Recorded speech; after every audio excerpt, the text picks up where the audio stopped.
Inirereklamo ng ilang pasahero ang diskriminasyon daw ng ilang UV Express driver sa ilang pasahero. May mga tsuper daw kasing nagdidikit sa kanilang sasakyan ng sticker na may katagang for slim passengers only. Makibalita tayo kay Victoria Tulad.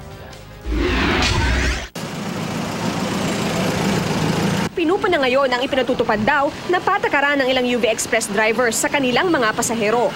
Gaya ng paglalagay ng sticker sa kanilang bintana na nagsasabing for slim passengers only at sticker na slim only. Ang isang ito naman, may sticker na nagsasabing too small o dalawang maliit na pasahero lang ang maaaring sumakay sa tabi ng driver, habang for slim o apat na payat naman ang dapat sumakay sa gitna. Sa mga larawang ito sa social media, makikita ang isa pang UV Express na may nakalagay na bawal dito mataba sa dashboard. Ayon sa isang driver, inilagay ng kanyang operator ang sticker para hindi sila mahirapan. Maliit po yung upuan. Kaya pag dalawang mataba, ay hindi na magkakasya sa cape.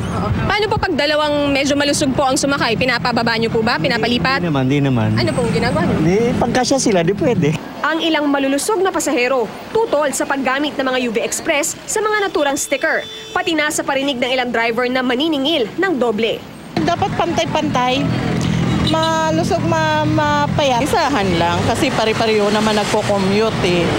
Okay lang kung mayaman na mayaman. Ayon sa Land Transportation Franchising and Regulatory Board o LTFRB, labag sa Joint Administrative Order 2014-001 ang paggamit sa mga sticker na namimili sa mga pasahero. Maaari raw pagmultahin ang driver at operator mula 5,000 pesos hanggang 15,000 pesos. Posible ring kanselahin o suspendihin ang prangkisa.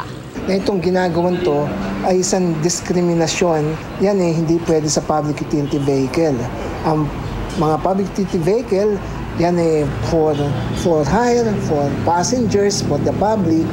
Payo ng isang commuters group sa mga pasahero, maghain ng reklamo. Hindi natin dapat ngitian yan or pagkibit-balikat. Kailangan ipursige natin. Meron tayong LTFRB, may LTO, merong pulis. Victoria Tulad, GMA News.